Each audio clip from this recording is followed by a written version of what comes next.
itu minatnya di agrobisnis. Nah, agrobisnis itu biasanya berkaitan dengan bisnis yang berhubungan dengan agriculture atau tanaman atau hal-hal yang berkaitan dengan eh, bisa pertanian, bisa perkebunan ya. Jadi luas, kemudian bisa juga nanti berhubungan dengan apa namanya sesuatu yang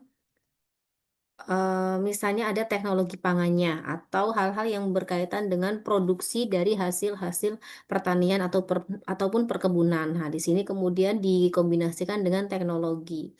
Nah, nanti biasanya untuk soal itu akan berkaitan dengan kesesuaian atau minat adik-adik atau hal yang adik-adik sukai dalam pelajaran atau teknik bercocok tanam. Nah, contoh soalnya atau pernyataannya itu eh, saya menyukai kegiatan bercocok tanam.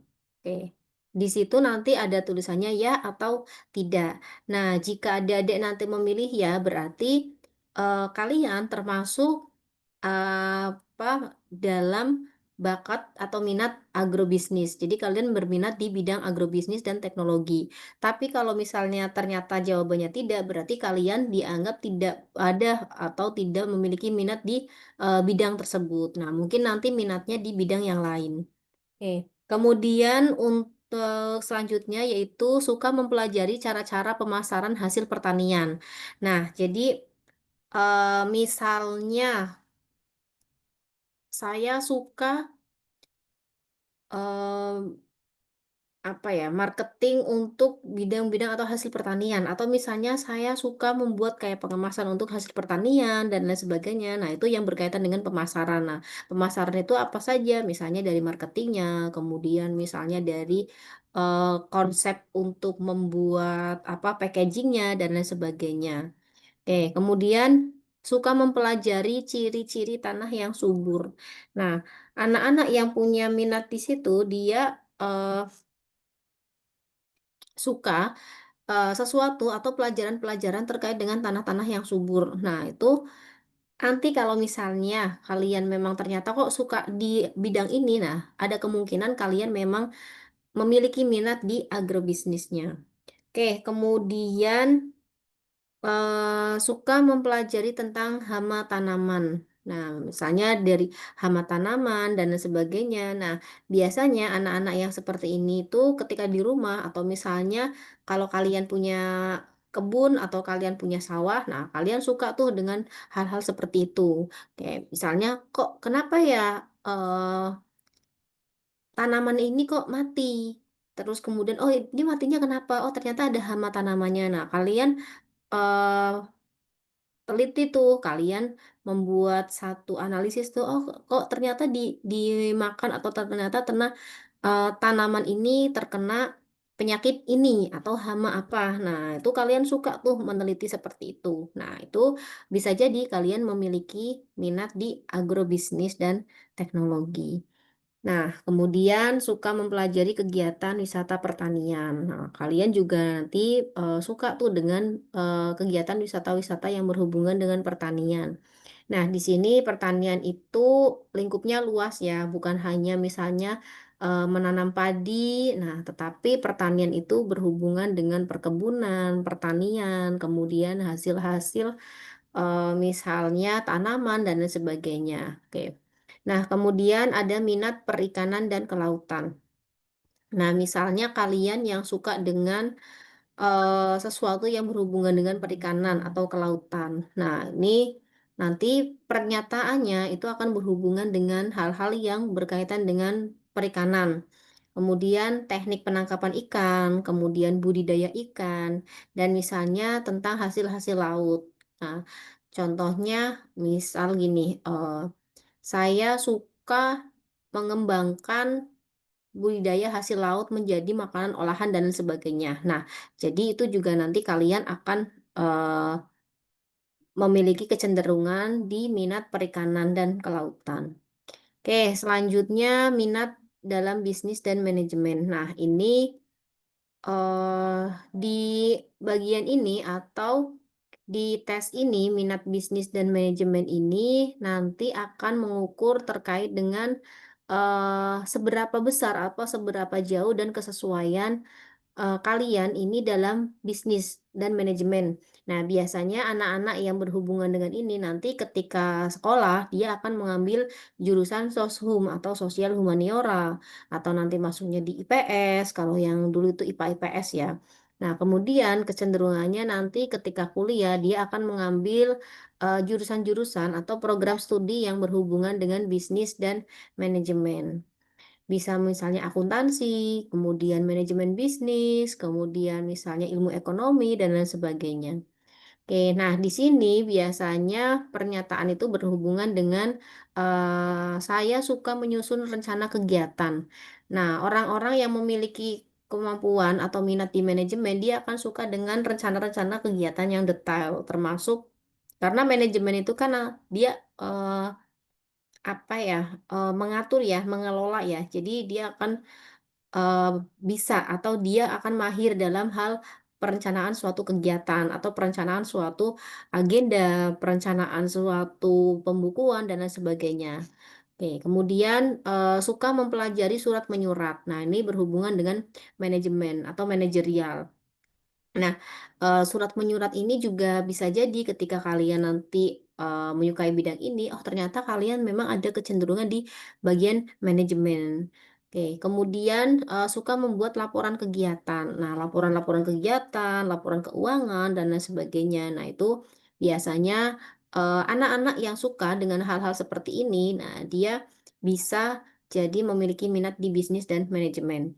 Nah, nanti ini itu akan berhubungan dengan yang pertama adalah, pemilihan kalian dalam kelas, kemudian nanti adaptasi dengan mata pelajaran, terus, program studi lanjut, dan kegiatan organisasi. Nah, jadi kalau misalnya, kalian tahu bahwa oh, saya tuh tinggi minatnya di bisnis dan manajemen.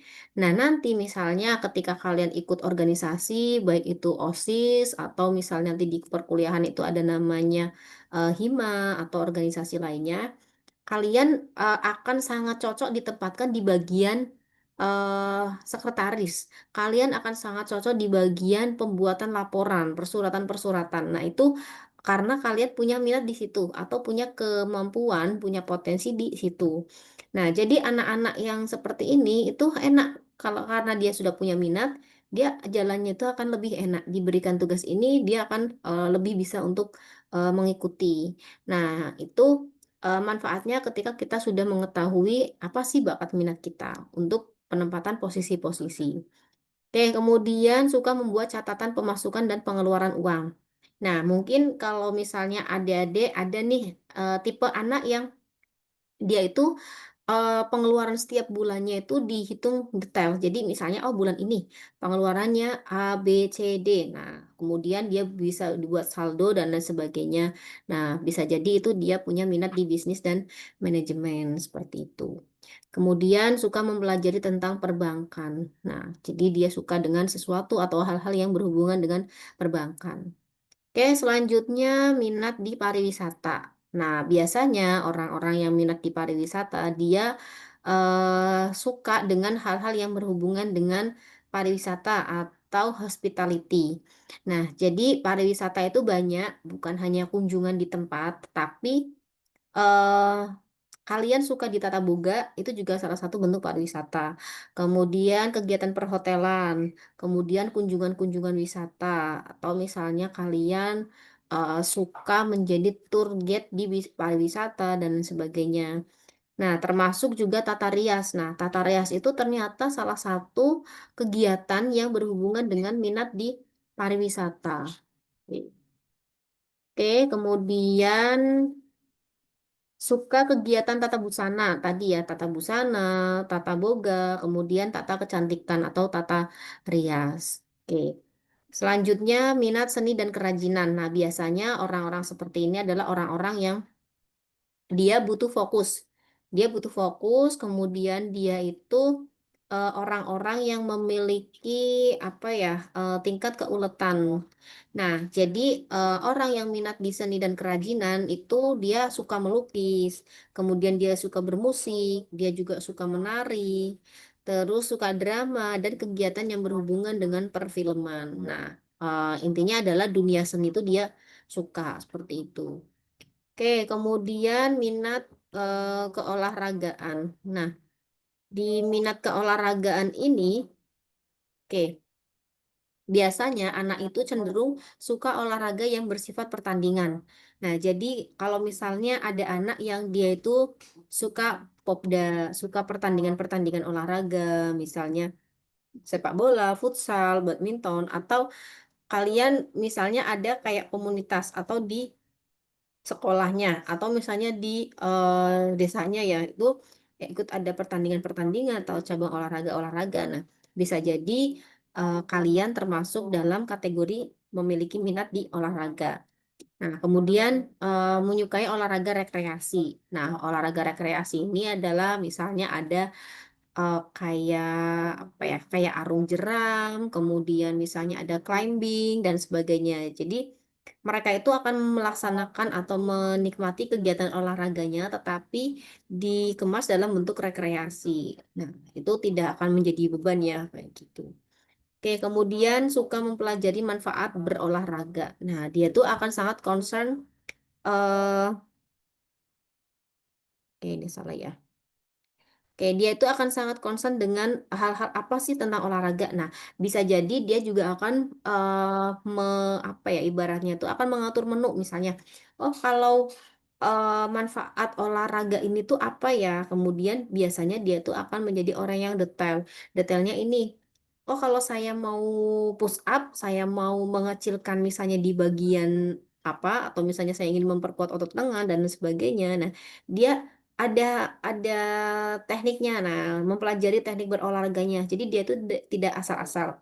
Atau juga dia nanti bisa menyusun menu-menu untuk dietnya. Jadi, oh saya tuh pengen programnya ini untuk olahraganya. Manfaatnya untuk apa? Dia bisa menyusun-menyusun. Nah, karena dia sangat concern dengan sesuatu atau hal yang berhubungan dengan olahraga. Baik itu mulai dari persiapannya, kemudian prosesnya, kemudian nanti olahraganya itu apa, dan yang diambil itu misalnya di cabang olahraga apa, sampai nanti bagaimana sih mendukung atau hal-hal yang berkaitan dengan manfaat ataupun perlengkapan dan hal-hal yang dilakukan dia untuk menjaga stabilitas dia setelah berolahraga. Nah, kadang orang yang dia itu hanya suka olahraga saja. Oke, dia ya udah orang hanya olahraga saja, tetapi orang yang minat di keolahragaan dia itu selain hanya olahraga, selain berolahraga ya, dia itu juga akan berusaha untuk eh, mengupas secara dalam tentang oh olahraga ini seperti ini. Kalau misalnya mau ditingkatkan berarti kamu harus di bagian mana? Atau misalnya oh strateginya seperti ini nih. Nah, dia biasanya akan memiliki satu apa ibaratnya pemikiran, ide-ide atau hal-hal yang nantinya memang concern di salah satu bidang ini atau minat keolahragaannya. Oke, jadi itu ya untuk materi bakat minat ini sebetulnya tidak begitu banyak dan mungkin kalian bisa mempelajari. Yang terpenting adalah ketika kalian nanti mengerjakan soal, nah kalian harus yakin, kalian harus tanya dan itu harus kalian memang atas dasar keinginan atau atas dasar diri sendiri. Nah, tidak boleh misalnya hanya ikut-ikutan. Nah, misalnya siapa ya di sini? Eh, Alvin misalnya. Alvin suka olahraga. Nah, kemudian Hanifah misalnya, oh saya juga karena si A misalnya ikut olahraga, oh saya biar ada temennya ikut olahraga. Tetapi ternyata itu tidak menjadi minatnya. Nah, itu akan menjadi sesuatu yang malpraktek atau sesuatu yang akan salah dalam analisis. Ternyata ketika dicek, ketika kalian hasil tesnya itu, kamu minat di olahraga, tapi sebetulnya secara realita itu kamu tidak ada minat di situ. Nah, kenapa? Karena ternyata ikut-ikutan teman. Nah, tes ini tuh juga menjadi salah satu dari psikotes ya. Nah, psikotes ini adalah tes yang berkaitan dengan personality, dengan diri kalian dari mulai psikologinya, dari mulai kepribadiannya, dari mulai bakat minatnya, dan lain sebagainya. Nah, makanya untuk tes ini harapannya adalah kalian kerjakan sesuai dengan apa yang ada pada diri kalian. Tidak boleh dipengaruhi oleh lingkungan orang lain, apalagi ikut-ikutan temen. Oke, itu. Nah, ini saya akan kasih materi tambahan tentang mengenal bakat minatnya. Nah, ini nanti semoga bisa menjadi panduan adik-adik semuanya untuk mengenali bakat minatnya adik-adik. Nah, siapa tahu nanti bisa membantu kalian dalam memecahkan atau dalam menjawab soal-soal di tes nanti. Oke, ini saya izin untuk tutup dulu. Oke, kita coba.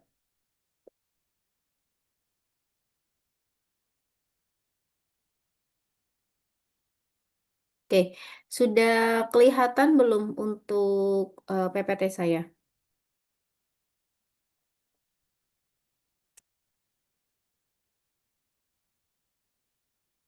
Udah.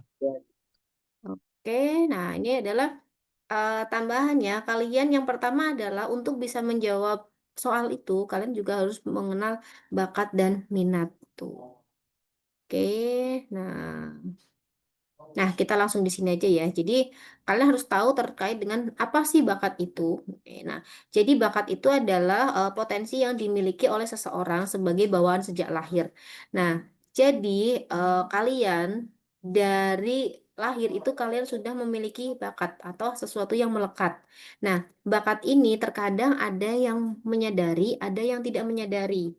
Nah, ketika kalian bisa menyadari kalian punya bakat ini, kemudian kalian diolah, kalian dikembangkan, itu akan menjadi satu potensi, akan menjadi satu kekuatan kalian untuk bisa menjadikan ini sebagai prestasi atau mungkin bisa menjadikan ini sebagai profesi kalian.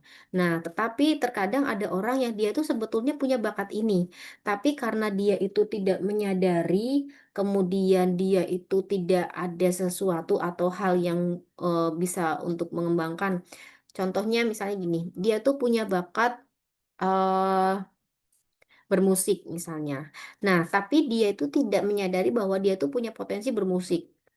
Kemudian lingkungan itu juga tidak mendukung, misalnya dari keluarga itu tidak memfasilitasi, kemudian di sekolahnya itu tidak ada ekskul musik, kamu misalnya mau mau ikut apa namanya kayak les-les musik itu juga tidak ada, tidak difasilitasi. Nah, jadi bakat yang dimiliki si orang tersebut atau anak tersebut tuh dia tidak akan bisa nampak atau muncul karena bakat ini memang harus dilatih. Ya. Meskipun misalnya dia punya, tapi kalau misalnya tidak dilatih, nah bakat ini tidak akan bisa muncul. Nah, bedanya ketika kalian punya bakat itu lebih enak karena secara lahiriah, oke, secara apa namanya bawaan kalian itu sudah punya. Nah, itu akan lebih mudah ketika memang itu dikembangkan. Oke. Contohnya gini, ada yang suka menggambar di sini? Ada nggak yang suka gambar? Oke.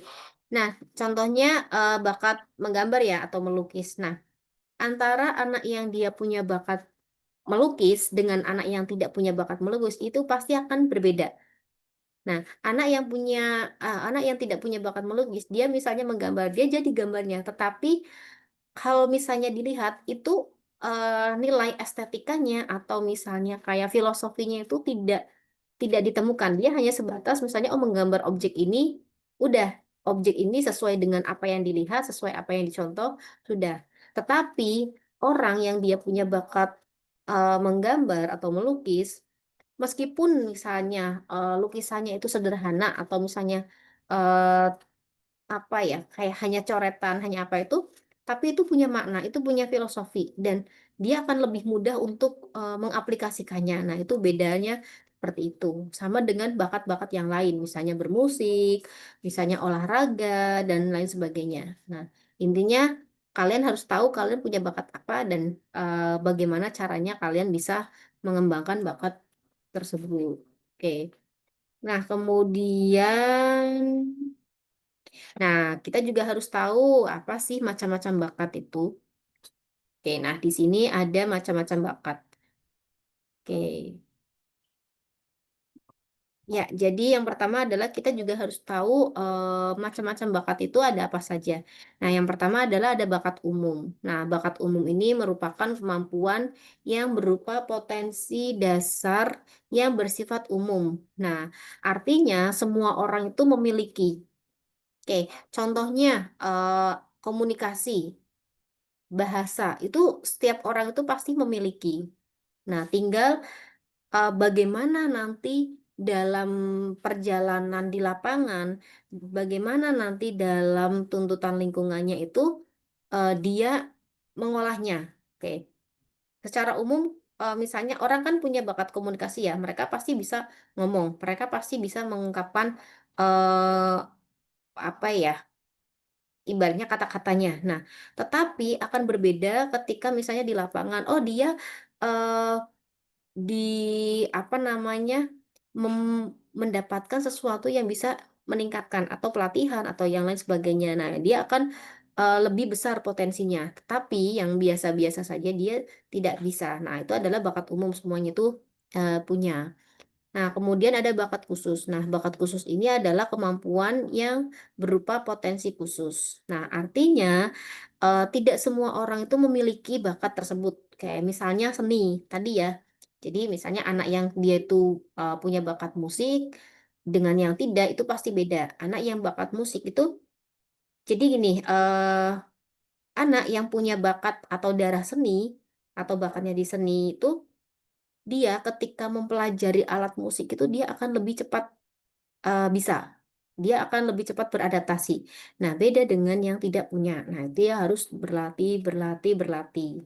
Nah, itu bisa bisa dilatih, tetapi memang harus, ritmenya harus memang berulang-ulang dan bisa jadi mungkin hasilnya tidak akan, apa ya namanya, semaksimal yang mereka sudah punya bakat seperti itu. Oke, kemudian pemimpin. Nah, pemimpin ini juga, bakat khusus. Nah, orang yang memiliki bakat pemimpin ini dia akan memiliki tipe-tipe leader. Nah, jadi itu akan, kelihatan dalam tes bakat minat itu, oh dia tipenya leadership, oh dia tipenya memang seorang pemimpin, oh dia tipenya seorang apa. Nah, itu akan kelihatan. Kemudian penceramah. Nah, penceramah ini tadi ya, meskipun bakat komunikasi, bakat ngomong itu semuanya punya, tetapi untuk penceramah ini beda karena mereka punya, satu bagian-bagian khusus untuk, menjadi penceramah, seperti itu. Nah, kemudian tadi olahraga. Nah, olahraga ini juga, eee, khusus karena tidak semua orang misalnya, oh si A dia bisa, basket, sama-sama basket tapi orang yang punya bakat olahraga atau basket dia akan lebih mudah untuk, beradaptasi atau akan lebih mudah untuk menguasai, seperti itu.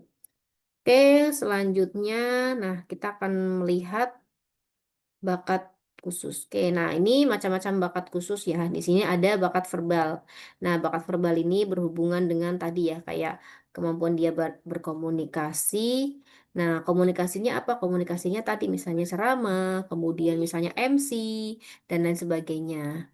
Oke, selanjutnya ada bakat numerikal. Nah, bakat numerikal ini berhubungan dengan angka.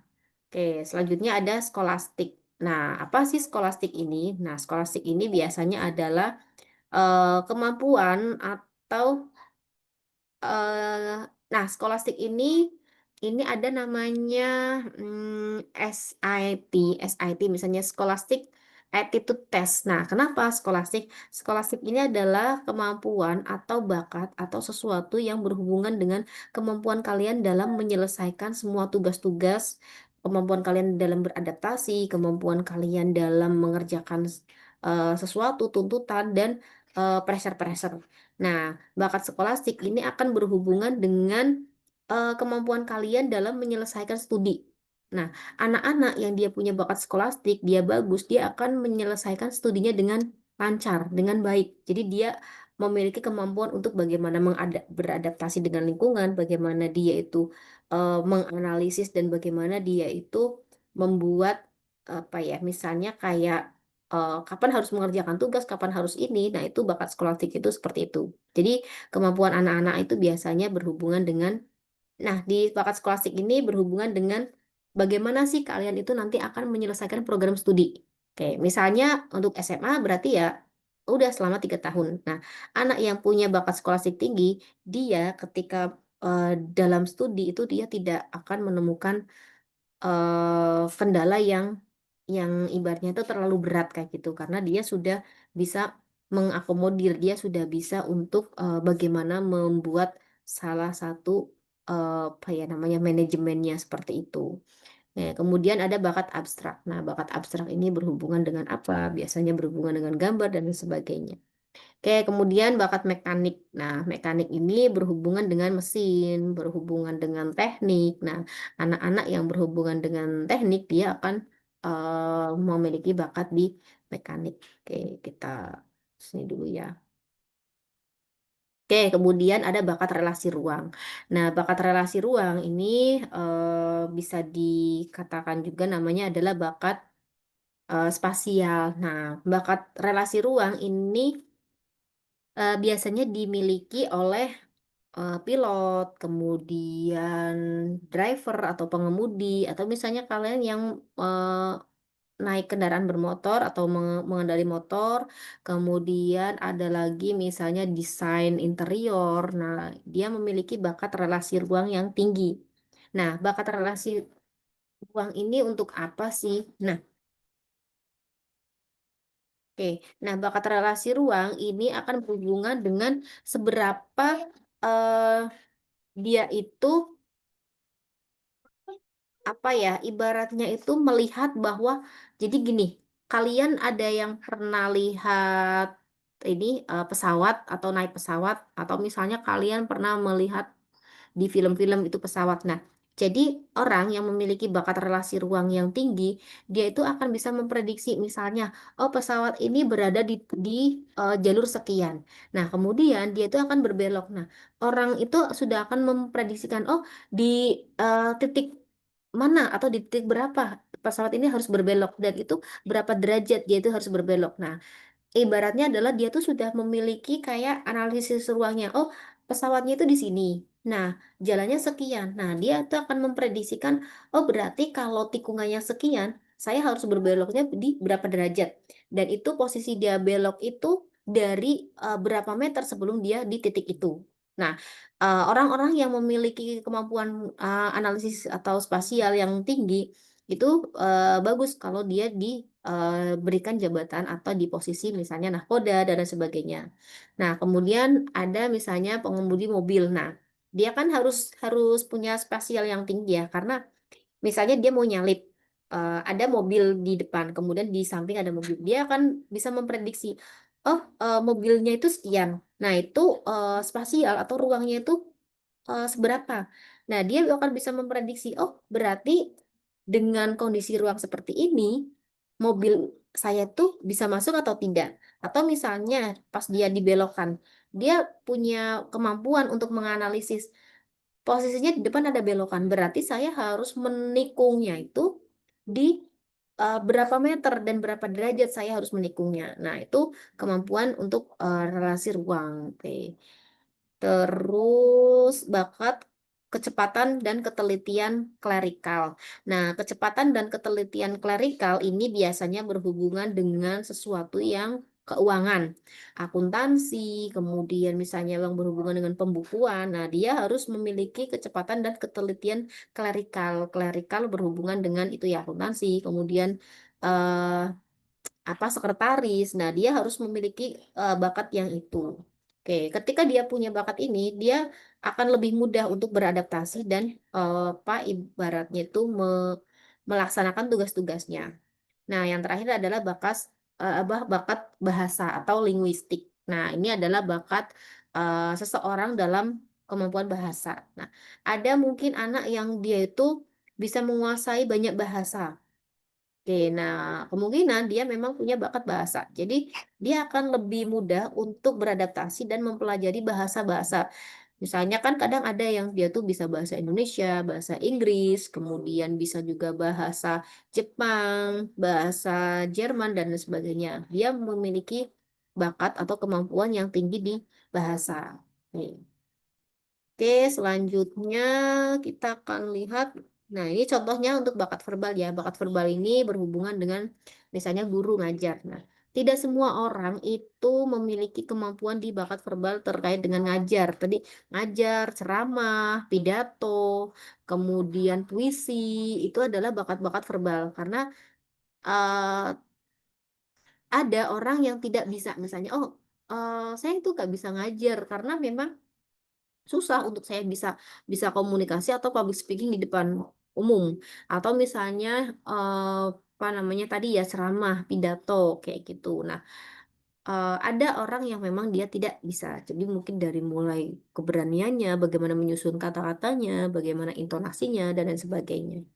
Oke, jadi itu untuk bakat verbal. Nah, selanjutnya, nah, ini adalah bakat numerikal. Nah, bakat numerikal ini berhubungan dengan angka-angka. Jadi, kalau ada anak yang dia tuh tinggi di matematika, dia suka dengan angka-angka, nah dia bisa jadi memiliki kemampuan atau sesuatu yang tinggi di verbalnya. Oke, nah kemudian ini bakat skolastik. Tadi ya, bakat skolastik itu dia mengkombinasikan antara penyelesaian tugas-tugas. Nah, anak-anak yang memiliki bakat skolastik tinggi, dia akan lebih cepat untuk menyelesaikan tugas. Jadi tugas-tugasnya itu bisa dia selesaikan dengan baik dan itu tidak akan menjadi kendala. Sampai dia akhirnya wisuda. Jadi ini kalau di luar negeri itu ada namanya scholastic test atau SIT. Jadi Scholastic Aptitude Test. Jadi bagaimana sih anak ini secara skolastik atau kemampuan mereka dalam menyelesaikan masa studinya. Jadi itu tes untuk standarnya di skolastiknya. Oke, selanjutnya, oke, kalau kita kembali lagi ya. Oke, selanjutnya kita akan masuk di bakat abstrak. Nah, abstrak ini adalah berhubungan dengan gambar. Jadi, dia itu bisa membuat desain atau misalnya dia itu membuat satu gambar itu dengan membayangkan, dengan imajinasi tadi ya. Dia tuangkan dalam gambar, dia tuangkan dalam apa namanya, produk dan lain sebagainya. Nah, dia punya bakat abstrak. Nah, anak-anak seperti ini itu biasanya tidak bisa ditebak karena terkadang dia itu memikirkan atau dia memvisualisasikan sesuatu yang dia lihat, kemudian dia eh, apa namanya diterapkan atau dia gambarkan pada sebuah buku, sebuah project dan lain sebagainya. Oke. Kemudian, nah ini bakat mekanik ya. Jadi bakat mekanik yang berhubungan dengan ini mesin, kemudian yang berhubungan dengan ini ya, mesin-mesin seperti ini. Oke, kemudian ini bakat relasi ruang. Nah, ini ada pilot. Nah, ini juga ya. Jadi anak-anak yang kalau kalian lihat misalnya ada yang kenal atlet-atlet sepak bola baik itu nasional maupun internasional. Nah, mereka itu punya bakat relasi ruang yang tinggi. Kenapa? Karena misalnya posisinya dia akan menendang bola. Nah, dia itu harus sudah bisa memprediksi. Misalnya, oh gawangnya di sana. Dia itu akan menendang bola di sudut mana, di sudut berapa. Nah, kemudian dia itu bisa memprediksi, harus bisa memprediksi bahwa kalau saya nendang bola di sini dengan kecepatan sekian, dengan ini, itu bola itu akan sampai di mana. Kemudian kalau saya menendangnya dari sini, itu arah bola itu dia akan kemana. Terus untuk bisa gol, misalnya, dia akan menendang ke gawang. Nah, dia harus bisa memprediksi ini. Nah, makanya anak-anak atau atlet-atlet atau orang-orang yang berkaitan dengan dunia sepak bola, dia ketika memiliki bakat relasi ruang yang tinggi, nah dia bisa menjadi penyerang, dia bisa menjadi posisi-posisi yang bagus. Nah, sebetulnya itu ya nanti kalau misalnya untuk atlet itu memang harus ada psikotes. Jadi untuk mengetahui seberapa sih kemampuan dia di bakat relasi ruang.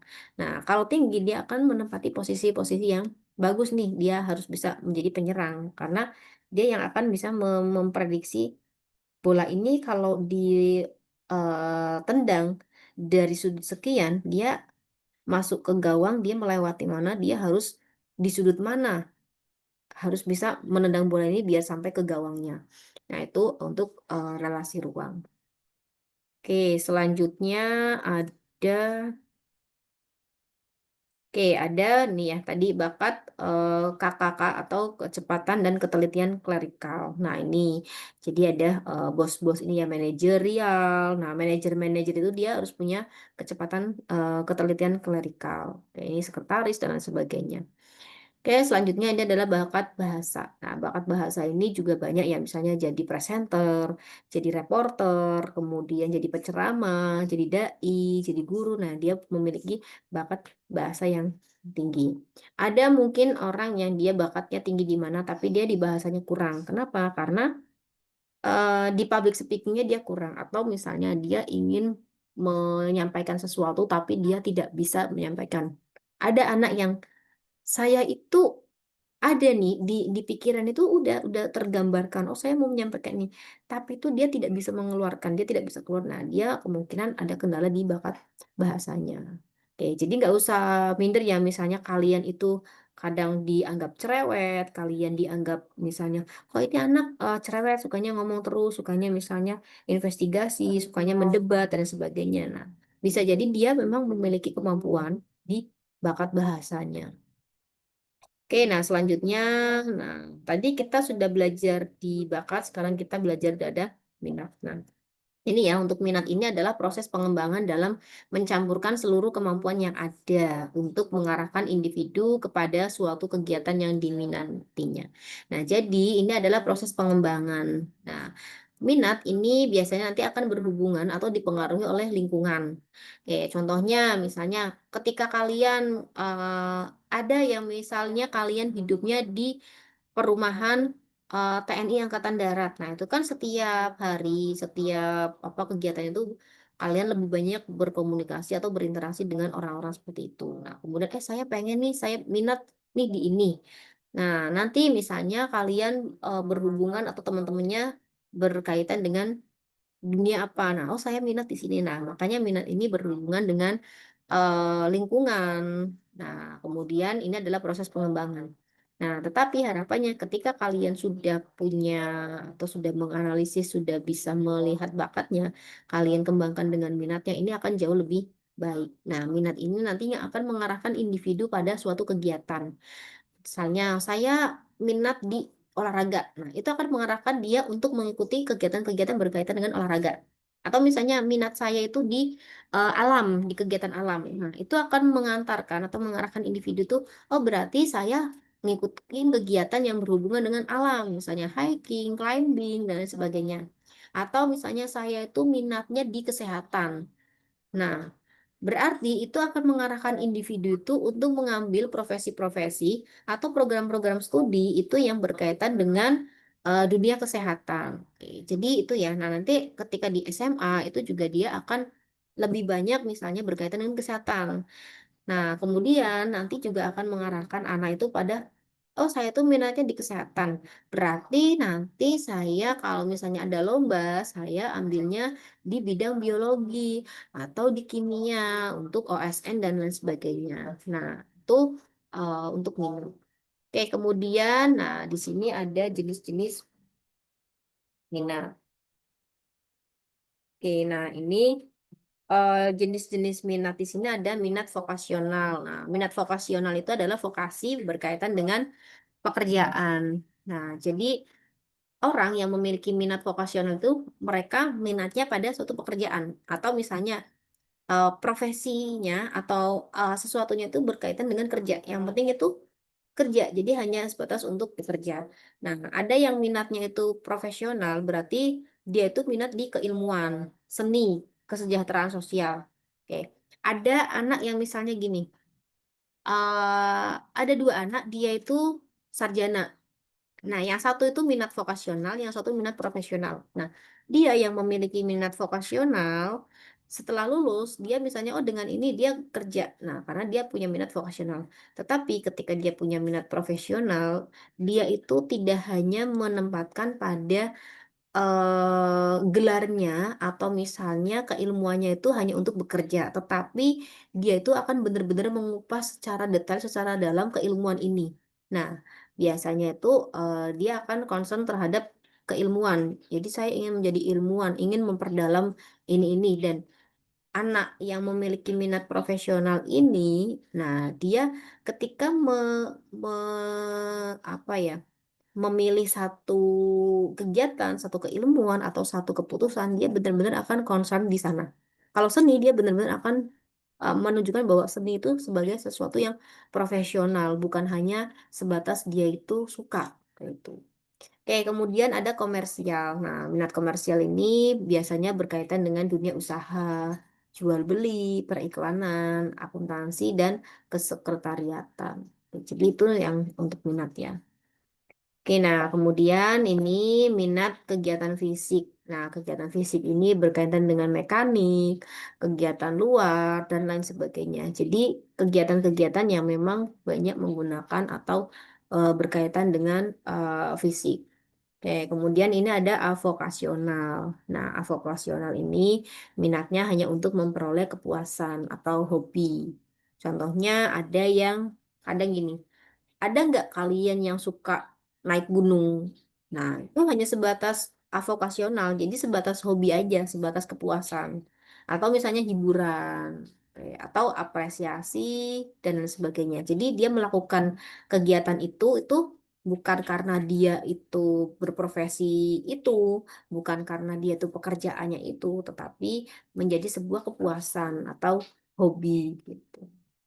Oke, nah selanjutnya ini faktor pendukung bakat minat. Nah, ada faktor intern, yaitu faktor intern ini ada dua, yaitu bawaan dan kepribadian. Nah, ini yang mendukung bakat minat. Jadi kalian kan tadi bakat udah ya bawaan. Nah, kepribadian ini nanti berhubungan dengan kalian tipe kepribadian yang apa. Oke, introvert kah, ekstrovert kah, atau ambivert dan lain sebagainya. Nah, ini faktor kepribadian. Faktor kepribadian juga banyak ya. Nanti bisa dipengaruhi oleh lingkungan dan lain sebagainya.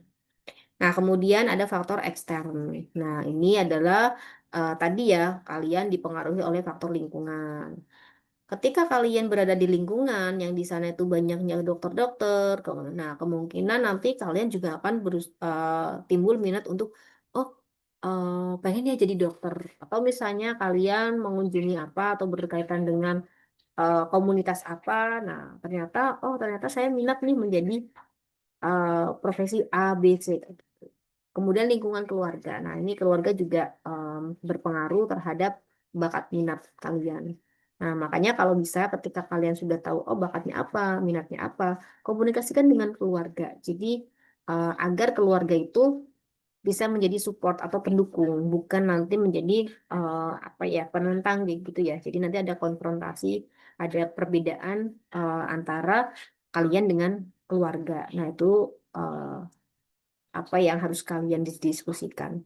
Kemudian lingkungan sekolah. Nah, misalnya tadi ya, oh, kalian bakat minatnya di seni. Ternyata lingkungan sekolahnya itu tidak ada akses, tidak ada fasilitas, tidak ada sesuatu ekstrakurikuler dan sebagainya yang berhubungan dengan seni. Nah, itu akan menjadi bakat minat kalian tidak bisa ter up atau tidak bisa keluar. Nah, tapi ketika kalian misalnya, oh minat saya itu di bahasa, oh ternyata sekolahnya itu bekerja sama dengan beberapa apa namanya pelatihan-pelatihan bahasa, kemudian dengan beberapa pelatihan untuk menjadi penceramah dan lain sebagainya. Nah, ini akan menjadi pendukung yang bisa melejitkan minat kalian dan bakat kalian ya.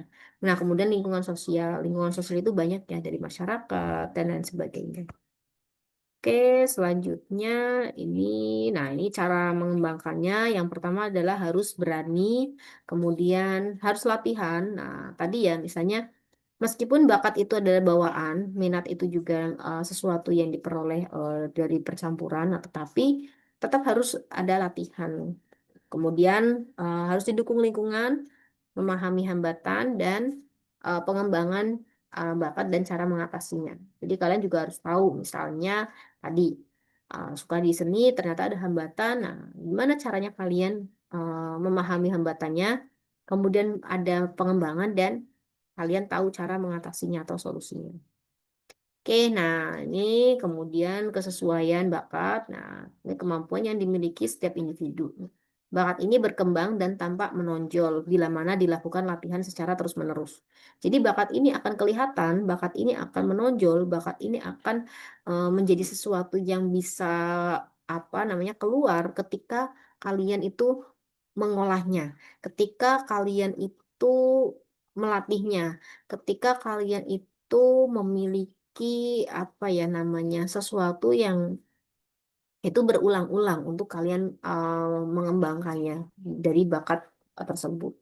Oke, kemudian bakat yang berkembang selain mendukung cita-cita atau karir dapat juga menjadikan sebuah profesi atau jabatan bagi si pemiliknya. Nah, bila berkesempatan untuk dikembangkan. Jadi, bakat yang kalian miliki itu juga nanti bisa mendukung cita-cita atau karir. Kayak contohnya tadi misalnya bakatnya itu di seni. Nah, bisa jadi ternyata cita-cita atau karir kalian itu ternyata di bidang desain, di arsitek, kemudian di seni, dan lain sebagainya. Nah, dan bisa juga menjadi sebuah profesi atau jabatan. Nah, contohnya tadi misalnya, oh karirnya pengen di ini. Nah, ternyata kalian profesinya menjadi seniman, profesinya menjadi arsitek, dan lain sebagainya. Nah, itu bila berkesempatan untuk dikembangkan. Jadi, ketika kalian mendapatkan kesempatan untuk kuliah, masuk di jurusan arsitek, masuk di jurusan seni, atau tadi misalnya bakat kalian di bidang di bahasa, kalian punya kemampuan bahasa ini, terus kalian kuliahnya di bidang bahasa, kalian ada kesempatan untuk mengembangkannya, itu kalian bisa menjadikan bakat itu menjadi cita-cita dan profesi untuk masa depan kalian. Oke, itu ya untuk tambahannya, karena kita cuma ada 2 kali pertemuan. Jadi ingat bahwa ketika kalian mengerjakan soal ini harus sesuai dengan apa yang ada pada diri kalian. Tidak boleh ikut-ikutan teman, tidak boleh misalnya karena lingkungan, atau misalnya karena saya pengennya ini, saya pengen temannya ke sana, jadi saya ikut ke sana. Karena ini adalah tes personality atau tes yang mengukur kepribadian dan individu. Kalau nanti kalian tidak sesuai ngisinya, ya nanti hasil analisisnya itu tidak akan sesuai dan itu akan menjadi satu kendala kalian bisa mengembangkan bakatnya. Oke, mungkin itu dari saya untuk pertemuan di malam ini. Semoga bermanfaat dan semoga nanti lancar untuk kalian proses pendaftarannya sampai tes dan sampai nanti kelulusan dan bergabung pada Man Insan Cendekia, tidak hanya di Pekalongan, mungkin kalian ada yang daftar di luar Pekalongan dan lain sebagainya. Nah, intinya semoga kalian dilancarkan. Jangan lupa selalu cek tanggal-tanggal penting, tanggal pendaftaran, dan lain sebagainya. Berkasnya disiapkan mulai dari sekarang. Jadi ketika nanti sudah dibuka pendaftaran, kalian tidak harus mencari-cari berkas mendadak ya, karena kalian sudah punya apa namanya dokumen-dokumen yang harus kalian siapkan. Oke, itu dari saya. Terima kasih. Semoga sehat selalu, sukses selalu untuk adik-adik semuanya, dan kami tunggu kedatangannya bergabung di Man Insan Cendekia Indonesia. Oke, terima kasih. Wassalamualaikum warahmatullahi wabarakatuh. Waalaikumsalam.